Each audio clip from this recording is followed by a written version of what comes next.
Oke.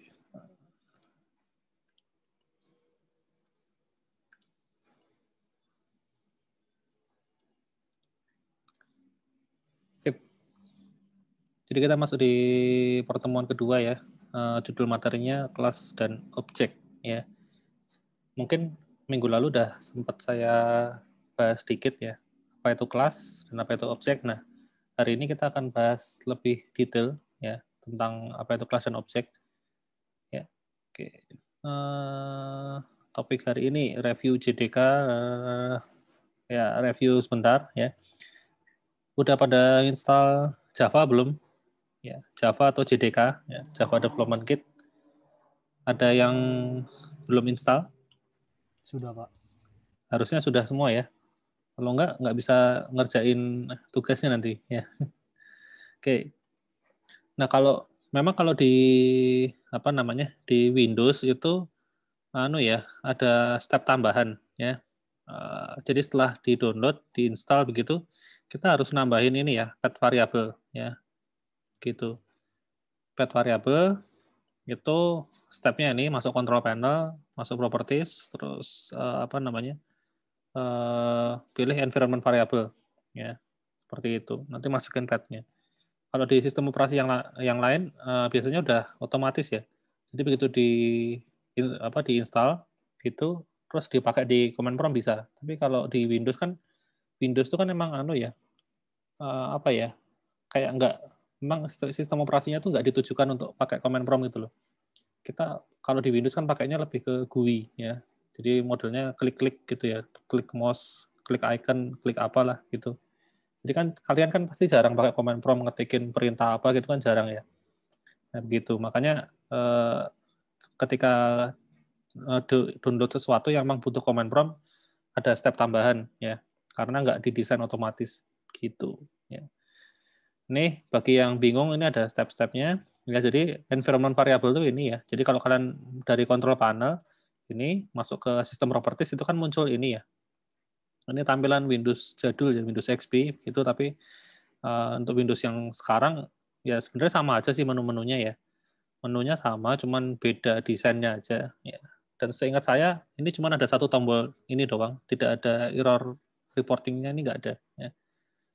Kemudian ini dipilih, diklik gitu nanti akan muncul yang ini ya. Nah, kemudian di sini kalian pencet new gitu ya. New atau kalau sudah ada misalnya kayak gini, pad-nya kan udah ada nih. Nah, ini kalian klik pad-nya terus diedit ya, ditambahin. Seperti itu. Tambahin tempat instalasi Java-nya ya. Ini kalau kalian mau bingung di Google banyak ya. Googling aja itu banyak petunjuknya. Ya, cari di YouTube juga pasti ada ya. Karena ini sudah sangat umum sekali gitu. Oke, kemudian berikutnya OP. Ini saya skip aja ya. Ini kan kemarin udah dibahas. Nah, ini baru kita masuk ke materi tentang ini kelas ya. Oke. Jadi kelas itu istilahnya kayak template ya. Template gitu. Jadi template dari sebuah rancangan ya. Jadi kalau misalnya ada kelas mobil, ya, template mobil tuh apa sih? Oh, mobil tuh rodanya pasti 4, ya. Rodanya pasti 4. Kemudian mobil itu model setirannya tuh pakai itu ya, setir yang bulat gitu ya. Beda sama motor. Kalau motor itu kan pakai stang gitu ya. Nah, beda bentuknya. Kemudian mobil punya apalagi? Misalnya punya lampu ya. Lampu, kemudian punya tempat duduk ya, kursinya ada berapa gitu ya. Ya seperti itu. Ya itulah template ya. Nah, nanti waktu diimplementasikan ya template itu kan rancangan ya, kayak blueprint gitu loh. Nah, waktu dibikin dari rancangan itu kita bikin mobil kan kita bisa bikin, oh saya pengen mobil yang kursinya bisa ada 6 gitu misalnya. Saya pengen mobil yang kursinya cuma 2 gitu misalnya. Itu kan bebas ya. Tapi semua mobil itu pasti punya kursi, ya. Nah, kayak gitu. Nah, kursi itu bisa kita bikin sebagai variabel integer misalnya, ya. Karena kan kursi kan tadi satuannya kan untuk untuk jumlah ya, jumlah kursinya itu berapa gitu loh. Ada yang 2, ada yang 4, ada yang 6. Nah, jadi di template-nya kita cukup siapin aja variabel misalnya integer, kursi, nah, kayak gitu. Demikian juga yang lain ya, manusia. Manusia itu kalau dibikin template kira-kira ada variabel apa? Kira-kira manusia yang pasti dipunyai manusia apa? Ada yang bisa jawab?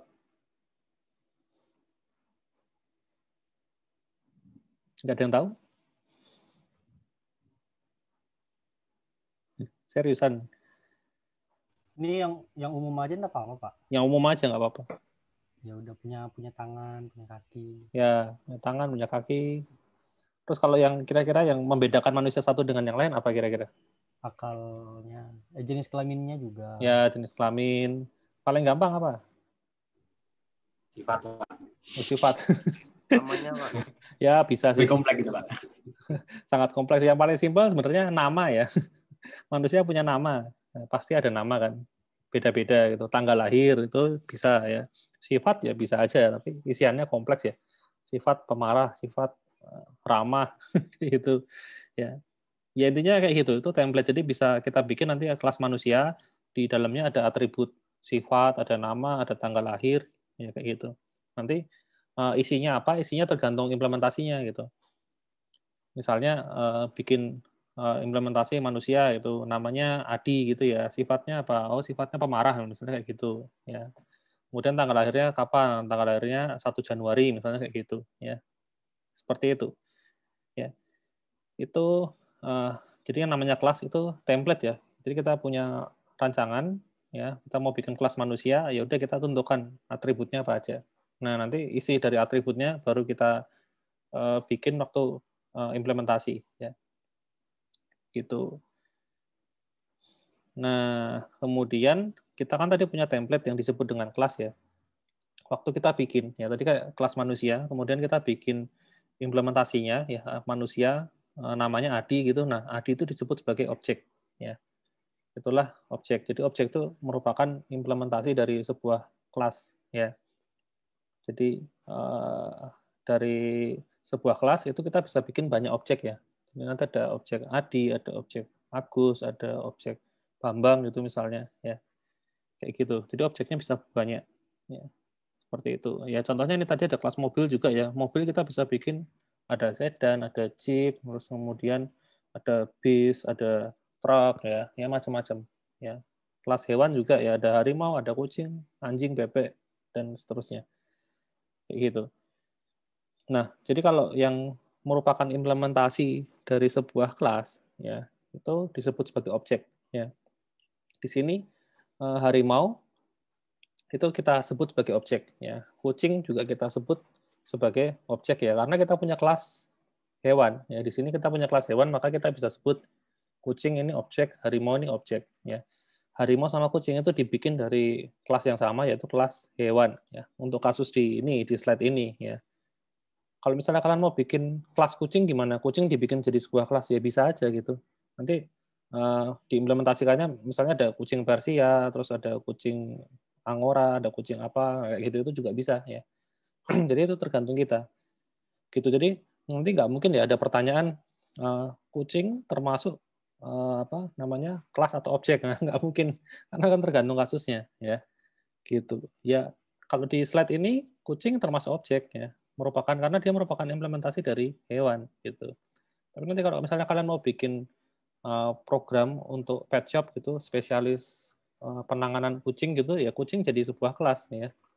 Karena nanti yang ditanganin kan hewannya kucing, sementara kucing kan detailnya macam-macam ya. Nah, itu nanti kalian bikin kelas kucing ya, kemudian atributnya apa aja. Nah, kemudian nanti baru diimplementasikan kayak tadi ya, ada kucing Persia, kucing apa kayak gitu. Ya. Seperti itu ya.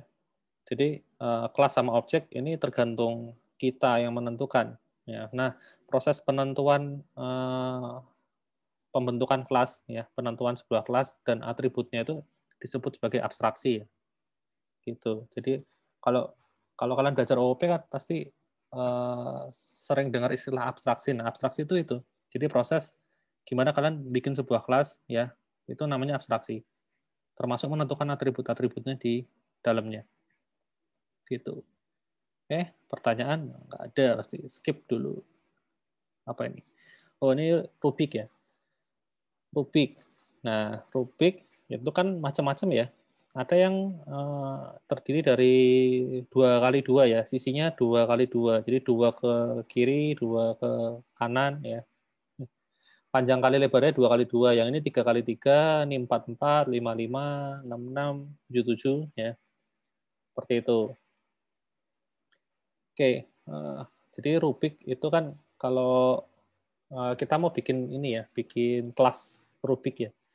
Nah, pertama-tama kita jabarkan dulu ya. Rubik itu kan 6 sisi. Nah, masing-masing sisi ada 9 kotak. Yang ini yang kasusnya 3x3 ya. Posisinya kayak gini. Ya, ada 6 sisi, 1 2 3 4 5 6. Nah, kayak gitu. Kemudian kita dari bentuknya ini doang kita bisa tentukan ya. Ada atribut apa aja sih? Oh, pertama ada skor. Skor ini maksudnya berapa banyak yang benar ya. Jadi kalau misalnya kita punya 6 kotak ya, dan masing-masing kotak itu warnanya seragam semua, berarti skornya maksimal 100 misalnya. Nah, kemudian kalau misalnya ada warna yang berbeda ya. Nah, misalnya kotaknya berapa sih ini? Satu kotaknya kan 9 ya. 9 kali 6 berarti 54 ya. Berarti kalau ada salah satu posisi, sebenarnya nggak mungkin salah satu posisi ya. Kalau misalnya di sini salah, itu pasti ada tempat lain yang salah karena dia ketukar. Jadi misalnya merah di sini itu ketukar sama ada 3 ya paling nggak ya 1, 2, 3 ya. Jadi yang benar itu bukan 54 tapi 51 misalnya gitu. Nah jadi skornya 51 per 54. 51 bagi 54 94%. Nah kayak gitu. Itu caranya ngitung skor misalnya gitu ya. Jadi berapa banyak sih kotak yang warnanya betul ya. Kayak gitu. Itu skor. Jadi tipenya bisa pakainya double ya karena bisa pecahan gitu. Kemudian ada sisi. Sisinya ada 6 ya. Ada 6. Nah, ini dilabelin ada U, L, R, F, D, B ya. Ini saya lupa singkatannya. U tuh kayaknya up ya, L left mungkin right, front, terus ini back, D ini apa ya? Down ya. Ya, jadi up, left, right, front, down, back ya. Jadi maksudnya tuh atas, kiri, kanan, depan, bawah, belakang kayak gitu. Kemudian warna. Nah, warnanya kan ada 6 nih. Nah, ada 6 tuh warnanya apa aja gitu. Mungkin di sini warnanya hijau, merah, kuning, putih, biru, orange ya. Nanti mungkin di ada Rubik yang lain bikin baru begitu ada yang warnanya misalnya ini pink, terus kemudian ini hitam ya, putih, silver, emas, nah kayak gitu kan bisa aja. Pokoknya warnanya ada 6. Ya. Dan 6 ini harus beda semua kan. Nggak mungkin ada yang sama. Jadi kalau misalnya di sini hijau, tempat lain nggak boleh ada yang hijau gitu loh. Kalau nanti ada 2 yang hijau kan bingung ya. Ini hijau yang sini apa hijau yang sini? Nah kayak gitu. Kemudian ada juga ini ya atribut solve atau enggak. Nah kalau kondisinya warnanya ini seragam, ya tiap sisinya itu seragam berarti solve ya. Berarti ininya yes gitu loh. Tapi kalau misalnya ada satu warna yang tidak tepat, jadi misalnya ini semuanya merah kecuali di tengah, ya di tengah warnanya biru, nah berarti ini no kayak gitu. Kemudian time ini waktu yang dibutuhkan untuk menyelesaikan ini ya gitu. Jadi ceritanya kan ini bikin program ya untuk mengetahui ini memonitor Rubik ya, Rubik gitu. Nah kemudian jadi ini atribut-atributnya ya. Dia tuh punya komponen apa aja. Mungkin ada yang mau nambahin komponen yang lain nggak? Apa gitu misalnya? Kayaknya udah cukup ya. Yang penting kalau saya sih ini ya warna, terus kemudian sisi ya, saya sama skor ya. Solve ini kan sebenarnya kita bisa detect dari ini tadi ya, dari warna ini ya. Warna plus sisi ya, kan masing-masing sisi itu warnanya sinkron nggak sih? Gitu. Nah, kita bisa tentukan yang ini. Skor juga sama ya, skor bisa dihitung dari sini. Kalau waktu ini buat nyatet waktu yang dibutuhin tadi ya. Nah, kemudian selain atribut ya, yang namanya kelas itu bisa punya namanya ini ya, behavior atau apa yang bisa dilakukan. Ini sebenarnya ya function gitu loh. Dia functionnya bisa ngapain aja sih? Oh, ada function left, function right. Ya. Maksudnya left itu mungkin diputar ke kiri, right itu diputar ke kanan, diputar ke atas, ke bawah, dan seterusnya. Ya. Gitu. Nah, kemudian setelah di analisa begitu, kita analisa seperti ini, kita bikin kelasnya. Nah, ini namanya kelas diagram. Ya. Jadi di sini ada nama kelasnya, ya, kelas Rubik gitu. Kemudian tadi ada atribut namanya solve, ya, nilainya boolean, true false. Kemudian ini front, back, up, down, left, right ini untuk gambarin sisinya pakai array 2 dimensi karena kan sisinya kan 3x3 ya. Kebetulan digambarin 3x3. Nanti kalau nanti sisinya misalnya 5x5 ya tinggal disesuaikan aja. Ini 5, ini 5 gitu ya. Ini fleksibel. Jadi yang namanya kelas itu harus bisa fleksibel ya. Jadi kecuali memang Rubiknya ini khusus Rubik 3x3. Jadi ini udah pasti ukurannya 3 ya. Nanti tapi judul kelasnya juga harus disesuaikan ya. Jadi misalnya Rubik 3x3 gitu misalnya ya. Jangan Rubik doang. Kalau Rubik doang berarti dia kan bisa dipakai untuk menangani semua jenis Rubik gitu loh. Nggak cuma yang 3x3 tapi bisa 4x4, 5x5 ya. Gitu.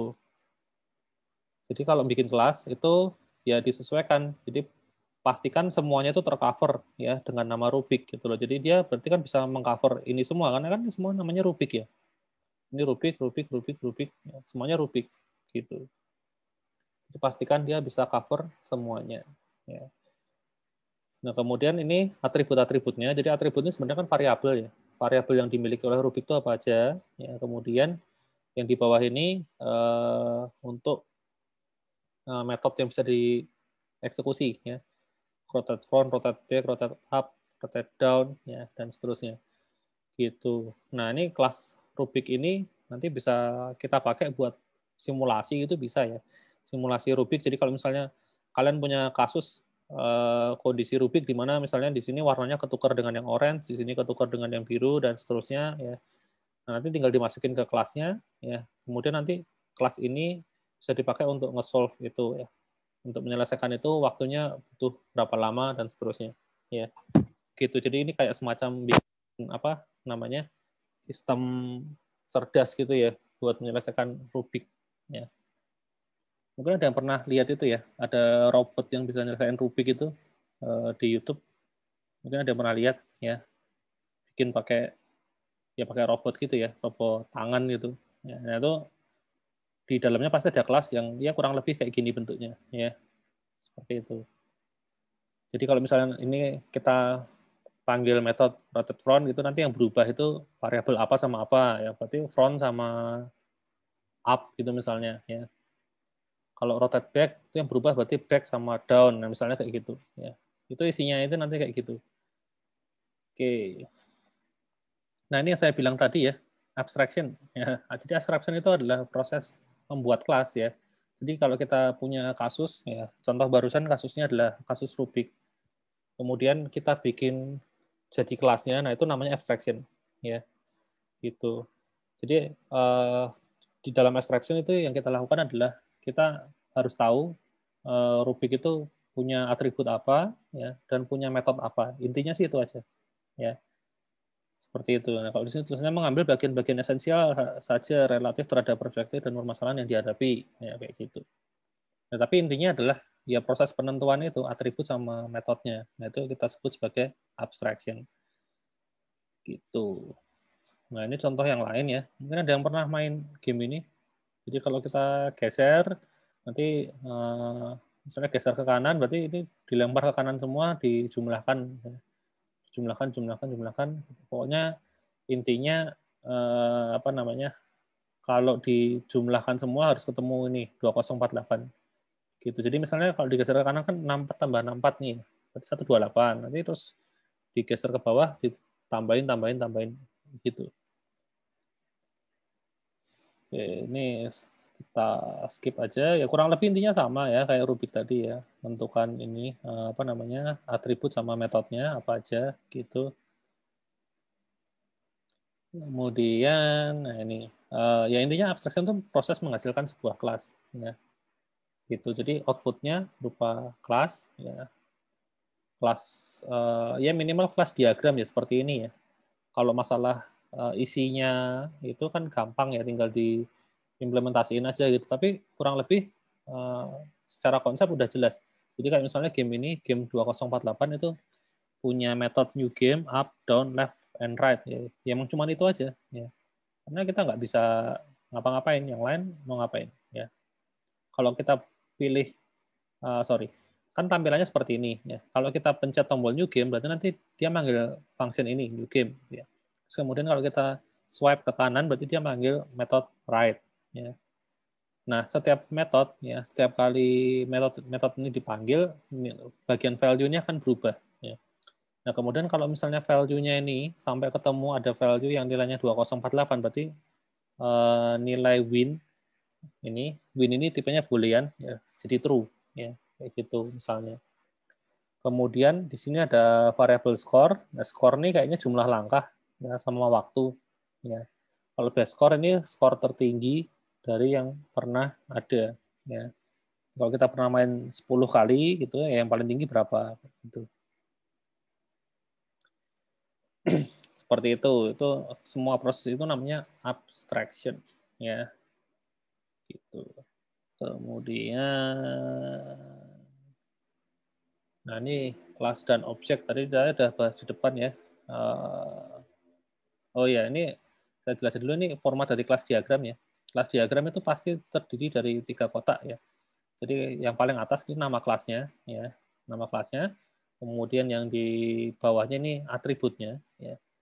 Yang di bawahnya lagi ini adalah metodenya. Jadi maka di sini ini isinya cuma nama-nama variabel ya. Kemudian yang di paling bawah ini pasti ada tanda kurungnya ya, karena ini kan merupakan function atau metode ya. Gitu. Kemudian kalau kalian perhatikan ya, di bagian apa namanya? Di bagian atribut sini sebelah kiri ini tandanya selalu minus ya. Ini minus, minus, sedangkan yang metode ini selalu plus, plus. Ini juga sama ya. Nah, ini minus, minus, minus, ini plus, plus, plus, plus.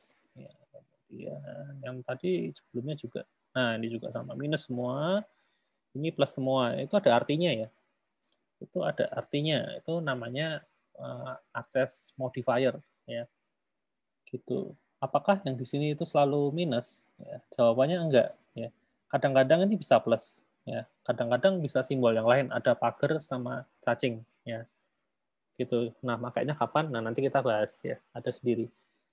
Oke, ini saya jelasin template, bukan template, format ya, format dari kelas diagram itu kayak gini. Ya. Kemudian, oh ya, nih nama kelas, ini kayaknya minggu lalu udah saya bahas ya. Jadi kalau ngasih nama kelas itu harus huruf besar ya, harus huruf kapital depannya ya, nggak boleh huruf kecil. Kalau pakai huruf kecil pasti error ya, dijamin. Kemudian yang namanya kelas itu gunakan camel case kalau misalnya lebih dari satu kata ya. Jadi kayak gini, misalnya persegi panjang itu P yang kedua itu harus huruf besar ya. Ya sebenarnya kalau P yang kedua ini pakai huruf kecil nggak masalah sih, di run bisa-bisa aja, cuman udah standarnya harusnya pakai huruf gede. Ya, itu istilahnya camel case. Camel itu unta ya. Jadi kayak ada unta itu ada punuknya itu loh di atas. 1, 2, nah kayak gitu. 1, 2, gitu. Jadi kalau misalnya dia itu beda kata, nah pemisahnya itu ditandai pakai huruf kapital, gitu. Terus kemudian yang namanya kelas itu sebenarnya bisa ya pakai underscore, tapi dihindari. Ya. Jangan pakai underscore. Ya.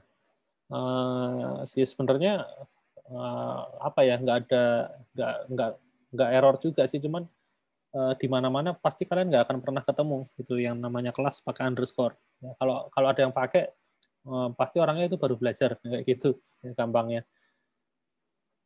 Jadi kalau lihat di Stack Overflow di tutorial itu pasti nggak ada ya, karena memang kayak udah standar tapi nggak tertulis gitu loh kayak gitu. Jadi udah standar internasional tapi ya memang nggak ada aturan bakunya harus seperti itu, enggak, tapi memang kebanyakan sih kayak gitu ya, tanpa underscore. Kalau dash ini setahu saya malah nggak bisa ya. Jadi kalau pakai strip ini nggak bisa. Kalau underscore masih bisa, ini nggak bisa kalau yang ini.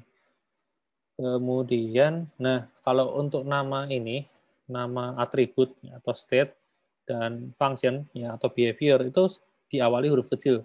Tapi kalau kata ada terdiri dari lebih dari satu kata, itu pakai camel case juga. Ya, hurufnya besar ya, kayak ini contohnya hitung bunga hanya kecil, B-nya gede. Hitung saldo akhir hanya kecil, S-nya besar, A-nya besar. Kayak gitu. Jadi yang huruf awalnya kapital itu khusus nama kelas aja ya. Tapi kalau nama atribut sama metode diawali huruf kecil ya. Berikutnya tapi gede ya. Gitu. Nah, ini tadi ini tipe data ya. Tipe data ini minggu lalu sudah saya bahas ya. Tipe data ada 2 macam ya. Intinya ada tipe data primitif sama tipe data reference ya. Jadi kalau primitif itu ada 8 ini ya. Ini tolong dihafalkan ya. Dan kalian tahu fungsinya masing-masing buat apa ya. Kemudian kalau zaman dulu sih harus itu ngapalin ukurannya juga ya. Ukurannya itu berapa byte itu. Kalau tipe data byte ya ukurannya jelas ya, dia 1 byte itu. Ya. Tipe data byte ini pasti 1 byte. Ya, short ini 2 byte, integer 4, long 8. Float ini 2, double ini 2 kalinya float ya, 4 gitu. Kemudian kalau boolean ini 1 ya. Kalau char ini 2 ya, 2 byte. Itu ya, ukurannya itu. Ya kalau mau ngapalin boleh, tapi kayaknya nggak bakal keluar di ujian ya. Nah, di slide nggak ada ya. Lagian ngapain juga harus dihafalin ya, kayak kurang kerjaan. Ya. Kecuali gini, misalnya kalian mau bikin program ya yang jalan di tempat yang RAM-nya kecil ya. Katakanlah RAM-nya tuh ekstrim ya, mungkin ukuran RAM-nya itu cuman berapa ya misalnya ya, 32 kilobyte ya. 32 kilobyte itu kan berarti 32.000 byte, bener kan? 32 kilobyte. Nah, berarti kalau kalian misalnya punya 32.000 byte, kemudian kalian mau nyimpen variabel integer array ya, kita hitung pakai kalkulator. Jadi kalau misalnya ukurannya memorinya cuma 32 kilobyte kan berarti 32.000 byte ya kan. Kemudian integer tadi itu ukurannya 4 byte kan. Saya bagi 4.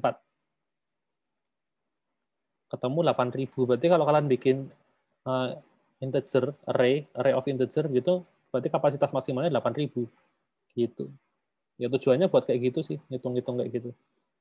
Tapi kan di sini kan kita nggak akan bikin untuk komputer kecil ya atau microcontroller gitu kan enggak ya. Kita pakai komputernya komputer biasa.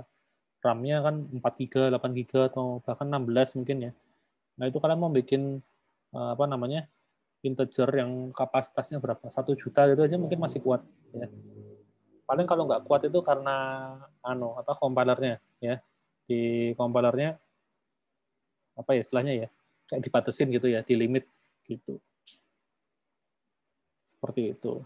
Tapi pada dasarnya yaitu ukuran tadi buat ngitung kira-kira cukup nggak sih di memori kayak gitu.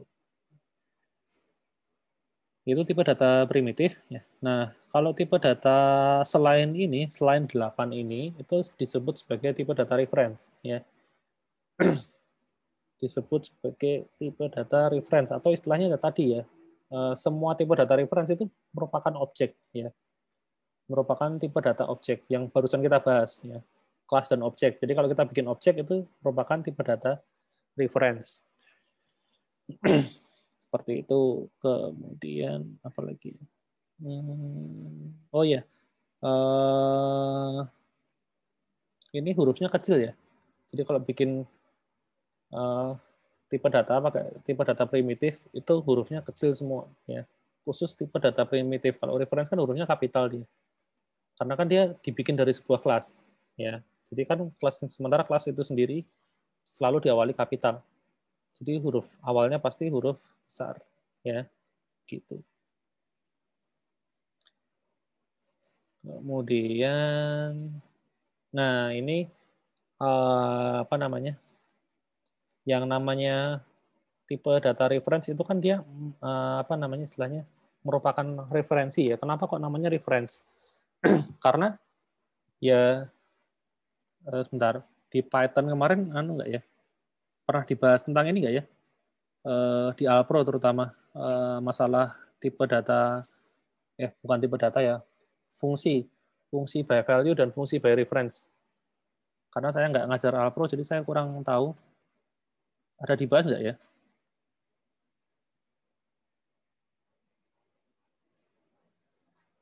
Ada yang masih ingat atau sudah lupa? Seingat saya ada Pak, cuma lupa kayak mana bentuknya. Oke. Ya kalau ada chat lupa, oke, ya sudah. Kalau gitu saya tunjukin aja ya.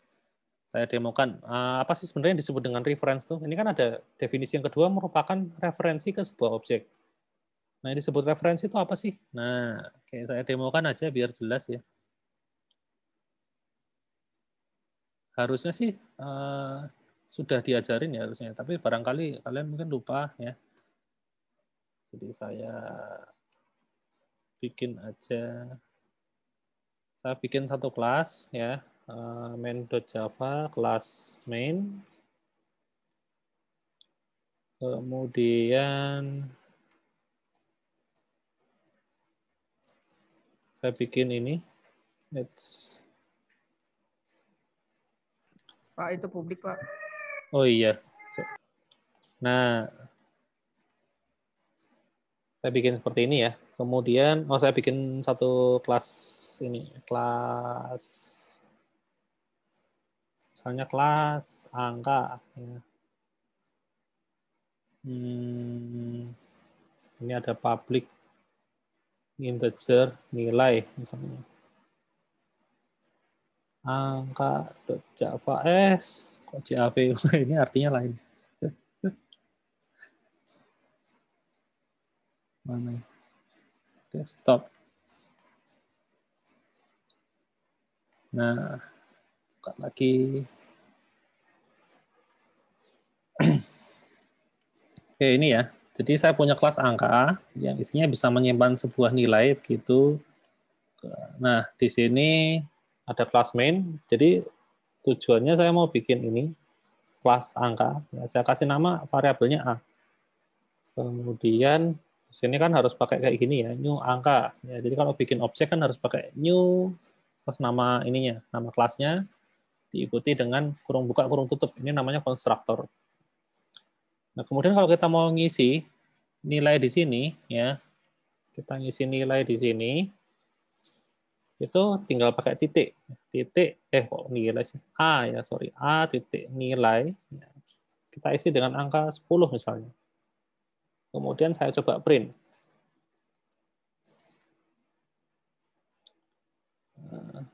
A ya, sama dengan A dot nilai ya, A dot nilai sama dengan A dot nilai, hasilnya harusnya ketemu angka 10 ya.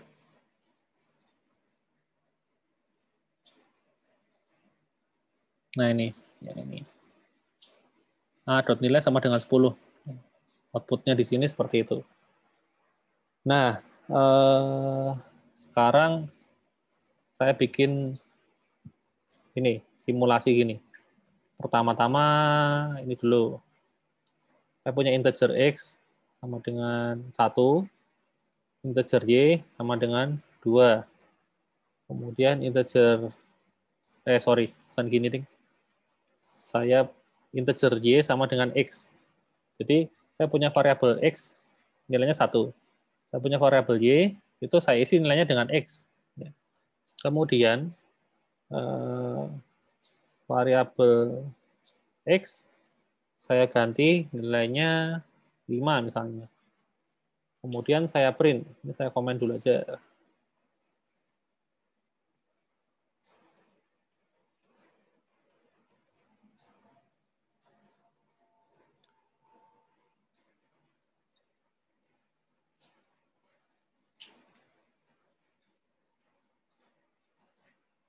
Jadi yang pertama saya cetak X berapa, Y berapa. Ada yang bisa nebak hasilnya X berapa?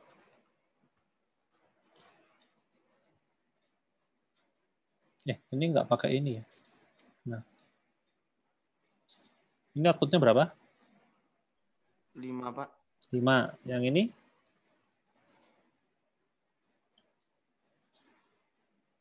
1, Pak. 1. Oke, kita buktikan.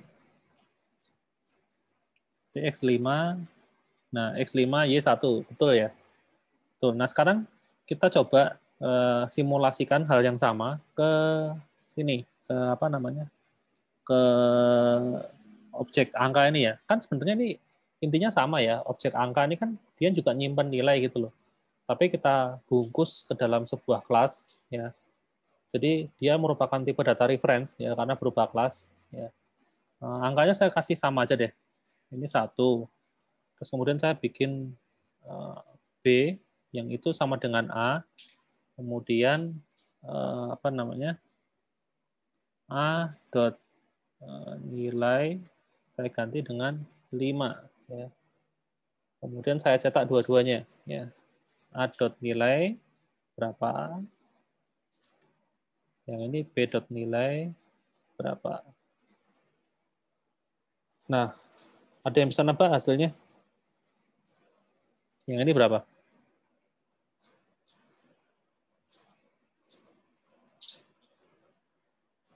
Ini secara konsep sama ya. Ini pertama kita bikin angka pertama 1. Terus kita bikin variabel kedua, ngopi angka pertama. Ini kan sama. Angka pertama 1. Kita bikin variabel yang kedua, yaitu B. Itu ngopi angka pertama, yaitu si A. Kemudian angka yang pertama kita ubah. Ini juga sama. Angka yang pertama kita ubah. Yang sini hasilnya berapa?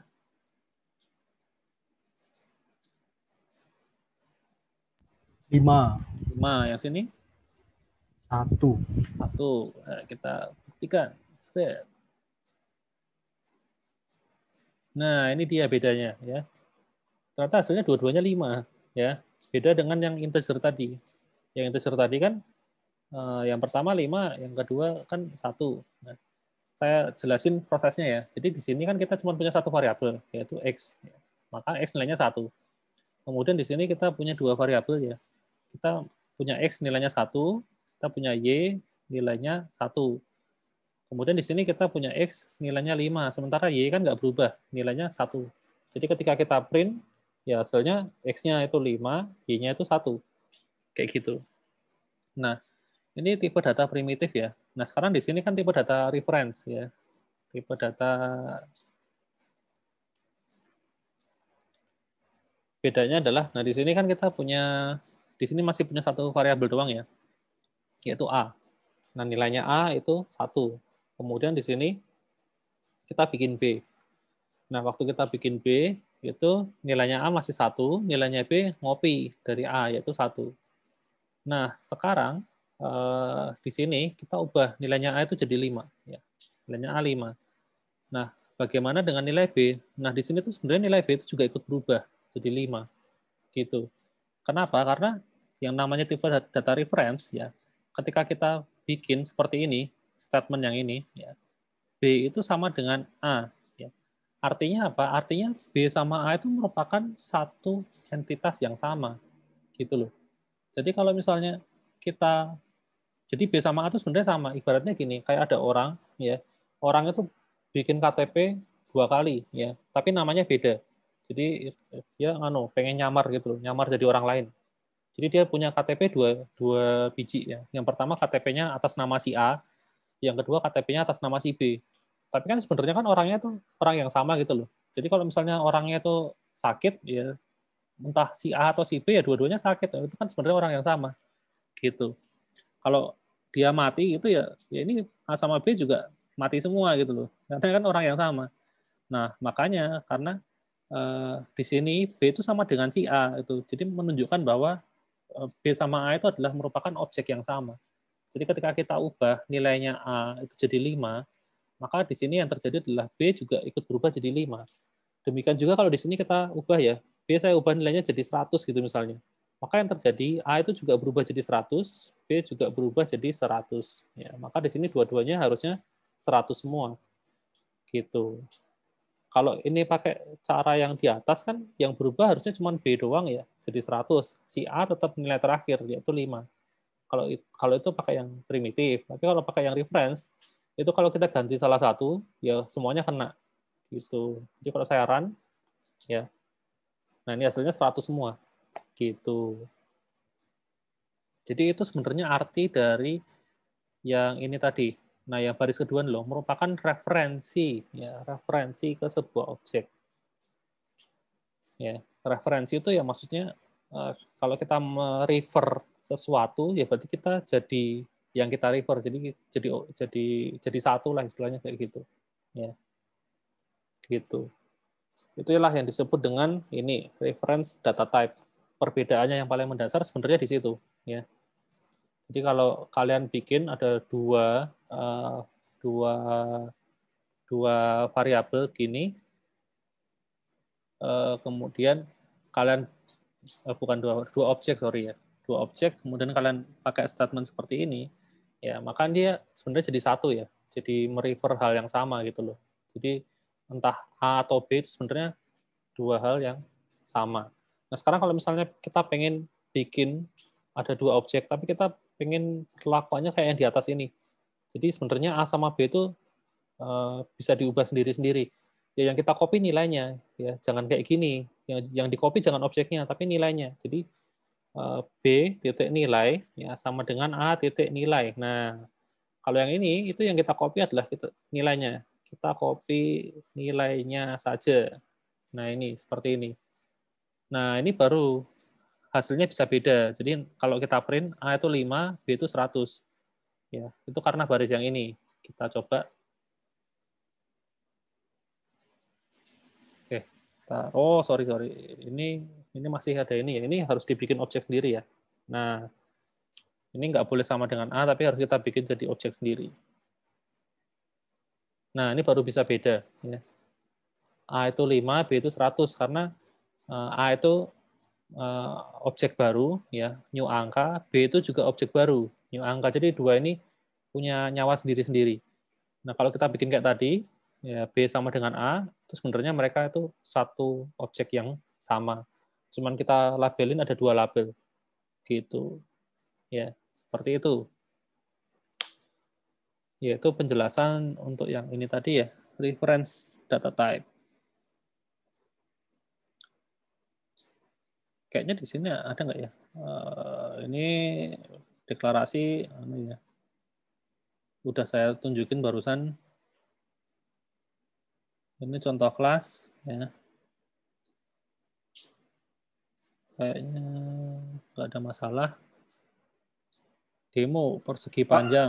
boleh lihat kelas yang angka tadi, Pak? Kayak mana barangnya supaya Ini biasa. kelas angka.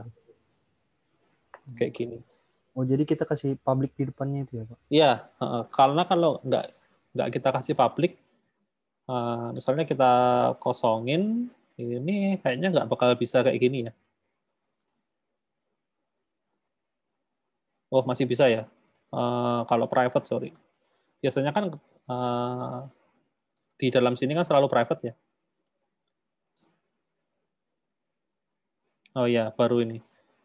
Jadi kalau misalnya, ya nah sebenarnya public, private itu tuh ini tadi loh. Mana tadi? Nah ini, minus, tanda minus ini artinya private. Private. Plus ini artinya public. Ya, kayak gitu. Berarti kalau kita bikin kelas Rubik, ada variabel solve, tandanya minus, berarti seharusnya kita bikin itu private. Ya. Gitu. Cuman ini kalau kita pakai private itu harus pakai setter sama getter ya.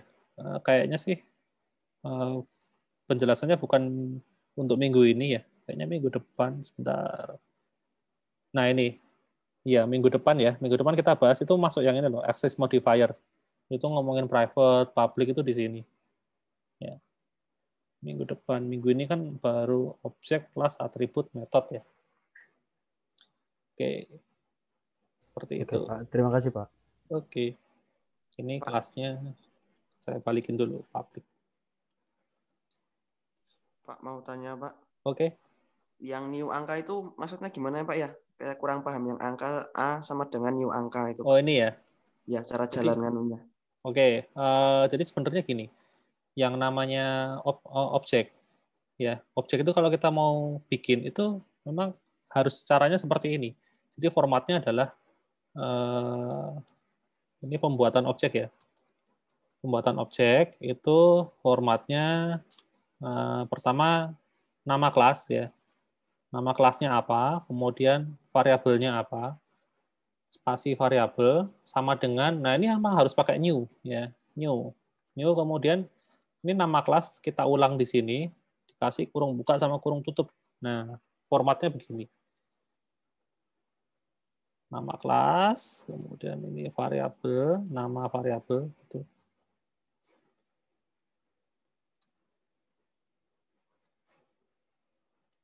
Seperti itu. Apa yang jelasinnya ya? New ini menandakan bahwa kita membuat objek baru. Memang caranya agak lain dengan kita bikin variabel biasa ya. Kalau kita bikin variabel biasa kan kita langsung kasih aja integer apa namanya Q sama dengan 100 gitu ya. Nggak pakai new gitu kan, langsung aja angkanya berapa. Gitu. Langsung nilainya gitu ya. Tapi kalau membuat apa namanya objek itu memang harus dikasih new ya. Memang sudah dari sononya gitu. Ya sebenarnya cuma buat menandakan bahwa dia itu objek ya. Kayak gitu. Di Java seperti ini ya. Di Java itu memang ada kayak gini. Tapi kalau kalian belajar di bahasa yang lain, ya kayak C++ itu dia nggak pakai new ya, langsung kayak gini. Beda-beda sih emang. Ya. Langsung angka sama dengan angka, terus ini variabelnya sama dengan ini angka A gede, terus kurung buka kurung tutup. Kayak gitu. Kalau yang A titik nilai itu, Pak? Oh, A titik nilai ini artinya kita mencoba mengakses titik ini adalah mencoba mengakses atributnya si A. Ya, A itu punya atribut apa aja. Nah, kita lihat aja A ini kan dia tuh objek A. Ini namanya A itu objek ya. Kita sebut sebagai objek. Jadi objek A itu kan dia kelasnya itu adalah angka. Kelas itu tipenya ya. Tipe datanya itu apa? Oh, tipe datanya itu angka. Nah, kita bisa buka di tipe data angka itu dia punya atribut apa aja sih? Oh, punya atribut nilai. Ya, berarti kita bisa akses dengan cara seperti ini. Nah, kalau misalnya kita punya atribut yang lain, misalnya string, ya, public, string, nama. Nah, dia punya nama ya. Nah, berarti di sini kita bisa panggil A titik nama, ya kayak gini, Adi gitu misalnya, kayak gitu. Terus misalnya punya apa lagi? Public, tipe yang lain, double ya misalnya. Nilai 2, misalnya kayak gitu. Jadi kita berarti bisa akses dengan cara A titik nilai 2, dia bisa berisi pecahan ya, karena double ya, 5,5, nah kayak gini. Seperti itu. Jadi titik ini dipakai untuk mengakses seluruh atribut yang dimiliki oleh kelas itu gitu loh. Jadi karena si objek A ini merupakan kelas angka, nah maka kita bisa akses semua atribut yang dimiliki oleh si A tadi. Ya, A itu punya nilai, punya nama, punya nilai 2. Jadi kita bisa akses kayak gini. Nah, tapi dengan catatan yang bisa kita akses dengan cara seperti ini, itu hanya yang tipenya public ya. Ini public, public, public. Kalau ini kita ganti private, ini nggak bisa diakses. Ya, seperti itu. Nah, itu tapi detailnya kita bahas minggu depan kalau yang ini ya. Sementara itu aja sih yang bisa saya infokan public, private ya, supaya nggak overload kayak gitu. Jadi mungkin sebentar, kalau kalian kan kemarin belajarnya Python ya, Python juga ada kelas ya harusnya kan kemarin tuh kan? Ada Pak, ada. Ada kan? Kurang lebih sama lah ya. Iya Pak, kurang lebih sama sih. Sama kan? Cuman beda sintaks aja kayaknya ya. Maksudnya di Python tuh kan nggak pakai new ya? Iya nggak sih? Bentar, saya tuh belajar banyak bahasa tuh jadi lupa-lupa ya. Kayaknya seingat saya enggak ya. Enggak Pak, langsung enggak, kan? pakai manggil angka. Iya kan kayak gini langsung kan? Iya, Kayak betul. bahasa C. Ya, setahu saya tuh yang kayak gini tuh cuman Java sama PHP kayaknya, bahasa PHP ya. Itu pakai new. Sisanya nggak pakai ya. Seingat saya sih gitu. Seperti itu. Di Python kan juga berarti berarti new ini Pak seperti kayak tempat save-nya kita game baru gitu ya Pak? Betul, untuk membuat objek baru gitu. Nah, jadi misalnya kayak gini ya. Misalnya saya punya angka, new angka bla bla bla, kemudian ini saya singkat aja seperti ini. Kemudian ini saya cetak ya. Ini kan, jadi A dot nilai sama dengan 1 ya. Kemudian saya cetak. Ini kan pasti outputnya 1. Kemudian ini kalau mau saya new lagi bisa loh. Kayak gini. Kemudian saya cetak. Nah, ketika saya cetak yang kedua, ini new tuh kayak tadi yang kamu bilang apa namanya? Jadi kayak A itu bikin baru gitu loh, bikin game baru gitu ya. Ini sama. Jadi data yang lama tuh hilang semua. Jadi kayak kita hapus semuanya. Jadi kalau ketika kita cetak lagi ini hasilnya bukan 1, tapi kayaknya kalau nggak 0 ya 0 ya. Mana ya ini. Kayak gitu. Jadi kan ini kan tadi kan angka kita kasih nilainya 1 ya. Kita cetak keluar 1. Kemudian A itu kita panggil new ya. New itu artinya A yang lama kita hapus, kita bikin A baru yang masih kosong. Nah, maka ketika kita cetak ya nilainya 0 karena nilai default dari integer kan 0 ya, seperti itu. Gitu. Paham, Pak. Terima kasih, Pak. Oke. Jadi emang ini sebenarnya new itu fungsinya cuma buat bikin baru gitu ya. Kalau nggak kita kasih kayak gini ya, kita nggak kasih new ya. Ini kita misalnya cuma angka A gitu ya. Udah kayak gini, angka A. Kemudian berikutnya langsung kita panggil isinya. Nah, ini belum dijalanin aja udah error gitu ya. Nah, ini ada tulisannya local variables. Mana tadi? Nah, ini local variable not been initialized ya.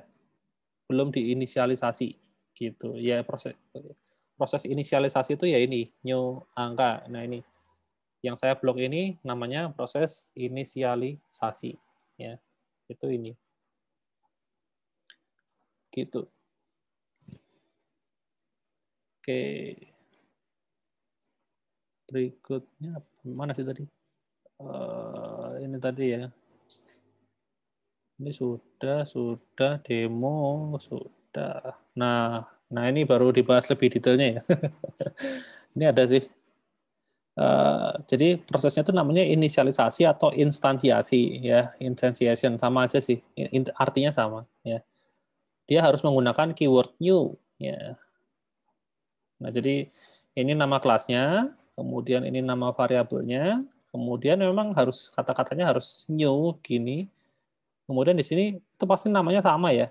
Kalau di sini kelasnya itu persegi panjang, di sini juga pasti harus persegi panjang, nggak bisa yang lain ya. Cuma di sini ada tambahannya, kurung buka sama kurung tutup. Nah, ini namanya konstruktor ya. Ya sebenarnya kayak metode sih, dia manggil metode gitu loh. Jadi nah kalau di C++, nah C++ itu formatnya lebih bervariasi ya. Gini doang bisa ya, tanpa harus diinisialisasi ya. Kemudian pakai new ya bisa, tanpa new juga bisa ya. Jadi bebas. Kalau di Java itu dia ketat ya, dia harus pakai new ya, wajib. Ya, gitu. Nah, ini contoh implementasinya ya. Kayaknya nggak usah, tadi sudah. Kemudian oh ya, ini untuk gambaran yang tadi ya. Tadi kan yang di mana saya jelasin masalah tipe data reference ya. Sebentar. Nah, ini contohnya. Jadi kalau misalnya saya punya persegi panjang P1 dan persegi panjang P2, dua-duanya itu saya bikin new semua. Yang P1 saya bikin new persegi panjang, yang P2 juga saya bikin new ya. Maka ini P1 dia itu punya nyawa sendiri, P2 juga punya nyawa sendiri. Jadi dua hal ini berbeda. P1 sama P2 itu berbeda. Tapi kalau misalnya kita bikin dengan cara seperti ini, ya, P1 itu new persegi panjang, sedangkan P2 itu sama dengan P1. Nah, itu gambarannya sebenarnya P1 itu punya nyawa, P2 itu juga punya nyawa yang sama dengan P1. Jadi yang ditunjuk itu sebenarnya sama gitu loh. Cuman ini beda nama aja. Di sini dia namanya P1, di sini namanya P2. Tapi sebenarnya apa yang terjadi dengan P1 itu kan kejadiannya kan di lingkaran ini gitu loh. Nah, P2 juga sama, ngalamin juga gitu loh. Karena dua hal ini kan sebenarnya sama gitu. Cuman beda label aja, beda nama doang. Makanya tadi ketika saya bikin variabel A, saya ganti nilainya, yang B juga ikut berubah. Karena kan sebenarnya saya ganti variabel itu kan efeknya kan di sini, di nyawanya sini. Ya. Gitu. Ya kalau digambarin ya sebenarnya kayak gini.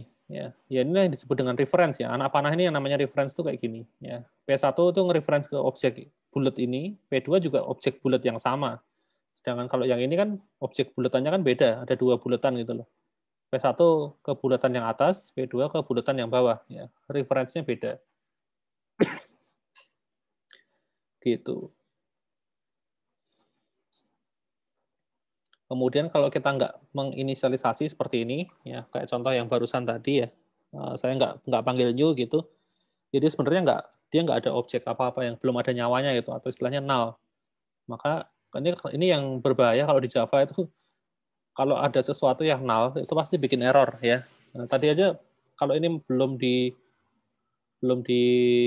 apa namanya inisialisasi, pasti langsung error semua ya, gitu.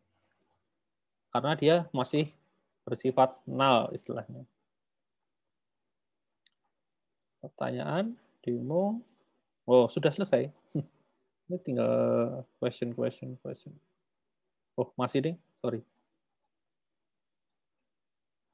Ada pertanyaan dulu sampai sini?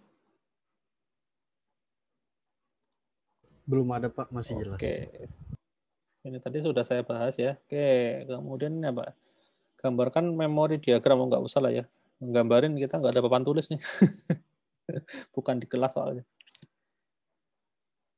Kemudian, nah ini objek life cycle. Jadi yang namanya objek itu pertama kita bikin, ya kita instansiasi, kemudian dioperasikan, ya kita pakai lah, kita gonta-ganti isinya, kita print dan lain sebagainya. Nah di Java itu dia hebatnya kalau misalnya ada objek yang nggak kepake, itu objeknya akan dihapus dari memori secara otomatis. Ya istilahnya ada garbage collector.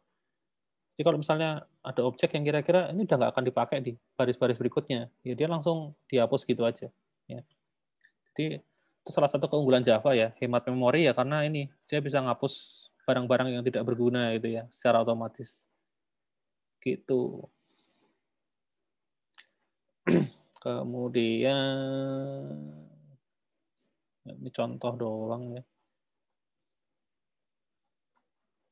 Ya contohnya kayak gini ya, kita bikin objek di dalam if gitu, ketika proses if-nya selesai ya P3 ini hilang gitu loh. Ya karena udah nggak akan dipakai gitu kan. Gitu. Kalau di bahasa yang lain ada beberapa bahasa yang P3 itu tetap disimpan ya, nyangkut istilahnya ya, nyangkut di memori gitu. Jadi menu-menuin memori. Tapi kalau di Java dia hebatnya dia bisa detect otomatis bahwa ini nggak akan dipakai lagi, ya udah dihapus gitu. Kemudian ini juga contohnya L1 new lingkaran, L2 new lingkaran, L3 sama dengan L1, L4 sama dengan L2. Nah, L2 kemudian saya panggil new lingkaran. Nah, karena L2 saya panggil new lingkaran, maka new lingkaran yang lama ini kan L2 yang lama kan yang ini. Nah, lingkarannya ini hilang ya, meskipun ini sudah kita pakai. Kemudian di sini kan kita instansiasi baru ya. Maka yang lama itu hilang ya, dimakan garbage collector. Gitu. Nah, ini baru bahas garbage collector. Wah, sudah selesai. Nah, nanti untuk lebih detailnya saya bahas di praktikum ya untuk demonya ya. Karena ini teori, jadi saya jelasin secara konsep dulu ya. Pokoknya asal tahu garbage collector ini kalau diterjemahin tukang sampah gitu ya. Tukang bersihin, tukang bersih-bersih gitu ya. Garbage kan sampah nih. Kolektor nih tukang ngambilin ya. Gitu. Jadi ini salah satu keunggulan Java ya, yang dibangga-banggakan itu ada garbage collector. Ya. Gitu.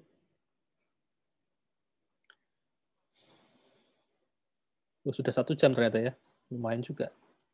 Oke, ada yang mau ditanyakan dulu?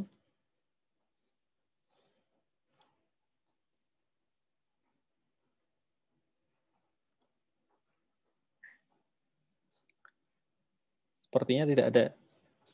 Oke, ya sudah kalau tidak ada, mungkin kelasnya cukup ya.